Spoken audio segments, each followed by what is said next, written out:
আলাইকুম গাইস, আজকের বিকালবেলা একটু ঘুরতে বের হলাম। ছেলে মেয়ে নাই, পিকনিকে আছে। রোমান্স মোডে হাঁটতেছিলাম দুজনেই, আর ভিডিও করতেছিলাম। তো দেখেন, ভিউটা অনেক সুন্দর ছিল। এটা হচ্ছে ফুচকার দোকান, খোলামেলায় জায়গায়। তো ভিউটা অনেক সুন্দর ছিল। বর ফুচকা অর্ডার করলো, আমি বসেছিলাম। অবশেষে ফুচকা আসলো, এই তো খাচ্ছিলাম। বর নাকি খাবে না, ওর পেট লোড। তো খেতে খেতে অবশেষে শেষও করলাম। তারপর আইসক্রিমের দোকানে আসলাম। মজার বিষয় হচ্ছে 10 টাকার আইসক্রিম নিয়েছিলাম, কোকোনাট আইসক্রিম। তো দেখেন, ভিউটা অনেক সুন্দর ছিল। ওয়েদারটা আজকে ভালো ছিল, ঠান্ডা ঠান্ডা, খোলামেলা জায়গা, লোকজন তেমন ছিল না। তো সুন্দর একটা মনোরম পরিবেশ, প্রকৃতির মাঝে হারিয়ে যেতে ইচ্ছা করছিল। এই তো হাতে হাত রেখে আইসক্রিম খাচ্ছিলাম আর একটু রোমান্স করতেছিলাম। অবশেষে চলে আসতেছি।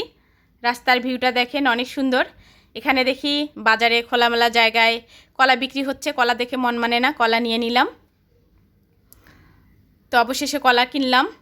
তারপর আসলাম, রাস্তায় দেখি বাবুরা কাদার মধ্যে খেলতেছিল ফুটবল। তো ভিডিও ফুটেজ নিয়ে নিলাম, ভালোই লাগলো। আজকের বিকালটা আপনাদের সাথে শেয়ার করলাম। আল্লাহ হাফেজ।